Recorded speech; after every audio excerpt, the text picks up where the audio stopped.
Hey everybody, it's Dr. Eric Balkowitz. We're back for another edition of Thyroid Thursday, and today we're talking about TSH. Was recently asked about TSH. Is an elevated TSH always bad? Should we be providing medication to suppress it into the optimal range? And I know a lot of practitioners talk about, hey, you can't have an elevated TSH. It needs to be in the optimal range of 1 to 2. The lab ranges don't mean anything, but TSH needs to be in this kind of sweet spot between 1 and 2.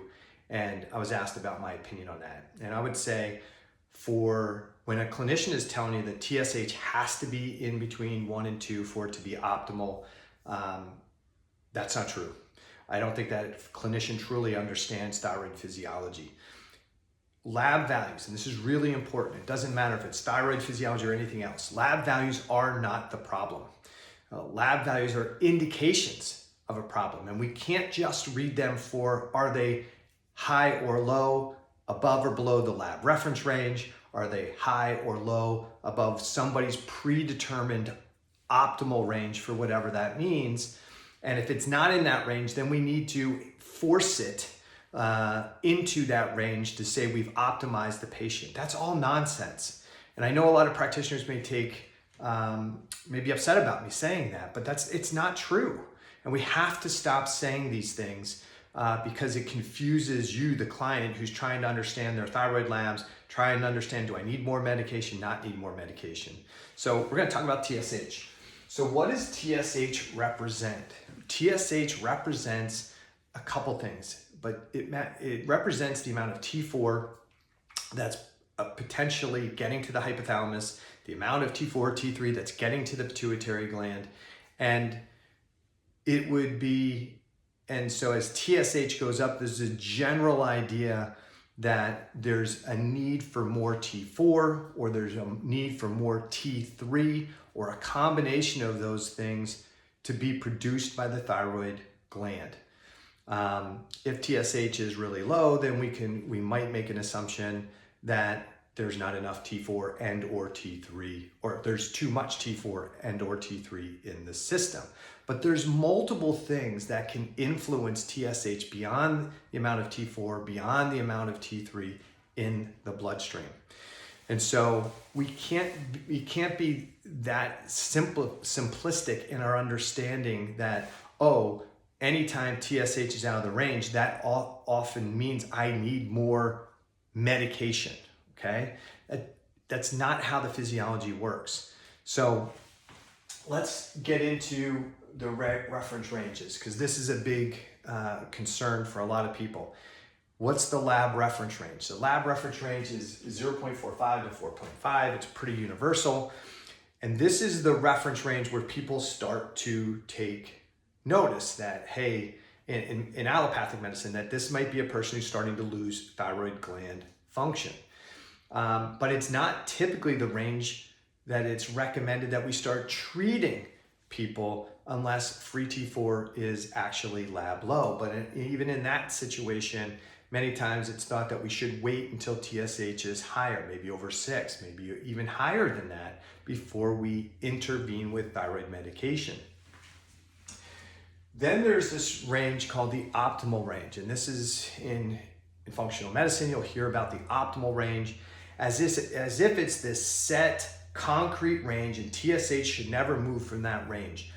Labs and lab values should change, and they should go up and down in correlation with what's going on in the body, okay? So if your TSH goes above 2, that doesn't always mean we need to intervene. That doesn't mean that your thyroid physiology is necessarily problematic and needs intervention. If somebody's telling you that, that's not necessarily the case, okay? So we do not always need more medication when TSH goes above that 1 to 2 range. Matter of fact, there are papers that discuss that TSH goes up seasonally. So it's influenced by the seasons, that as we get older, we probably should have a higher TSH. But there are a number of things that influence TSH, so we can't look at it by itself. We have to consider interpreting what if TSH is a bit higher than somebody likes for an optimal range, is it appropriate or inappropriate? And so if somebody's TSH without medication is above that optimal range of 1 to 2, then next thing we do is we take a look at the rest of the panel. What's T4, what's T3, what's free T4, free T3, T3 uptake, reverse T3, thyroid antibodies, and then we can make an assessment. Is there a reduced production of T4 and T3? And if there is, then the increase in TSH may be appropriate given the fact there's reduced production. But that doesn't mean we need to jump in there. Maybe the body just needs to drive more production. Maybe there's a stress response going on. Maybe there's an inflammatory response going on. Maybe this is somebody who just worked out the day before, or there's something else that's happening that influenced it. Maybe if we look at that person and TSH is slightly elevated outside the optimal range, and T4 is normal, but free T3 is below what we might consider an optimal range, and reverse T3 is above what somebody might consider an optimal range, does that mean you need T3 medication?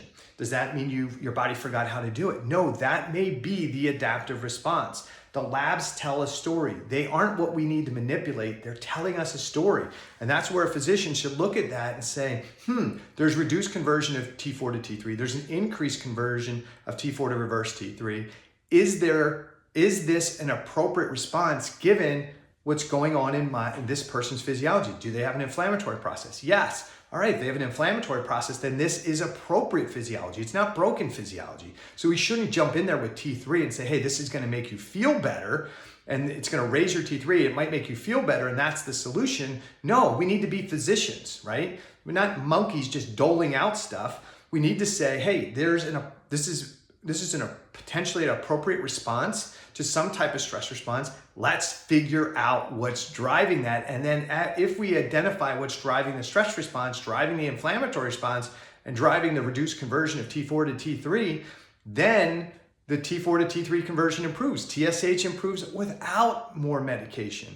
The challenge is what physicians often want to do in functional medicine is play whack-a-mole with T4 and T3 and TSH, trying to manipulate it into range. We give allopathic a hard time for doing that with T4 medication, and yet we're doing the same thing in functional medicine with just different medications, trying to manipulate lab values to meet a set optimal range that we, in our minds, think is optimal. And we assume that the body forgot how to work, and that's not the case. If your TSH is elevated, somebody needs to assess more than your thyroid panel. They need to look for inflammation. They need to look at your signs and symptoms. What is potentially driving the process? If it's just gland production, then is this a person who's got a chronic immune-driven process going on? Is this a person who's iodine deficient? Is this a person who's taking insufficient medication? It could be, but we need to assess it. It doesn't always mean we need to rush in there with thyroid medication. So why would TSH be elevated if you're on T4 medication? Maybe there's a stress response. Maybe there's an inflammatory response. There's a number of chemicals that impact the brain that increase TRH and TSH adaptively. The other thing it could be is that the person has enough T4 in the system to support blood T4, but there's a resistance to converting T4 to T3 because of that cell stress or cell danger response. So T4 may be normalized by the medication, but T3 is not optimal because of the cell stress response, and therefore TSH is staying higher to drive more T3 production. Do we need to give more T3 in this situation? Oftentimes, no. It's probably the worst thing we can do.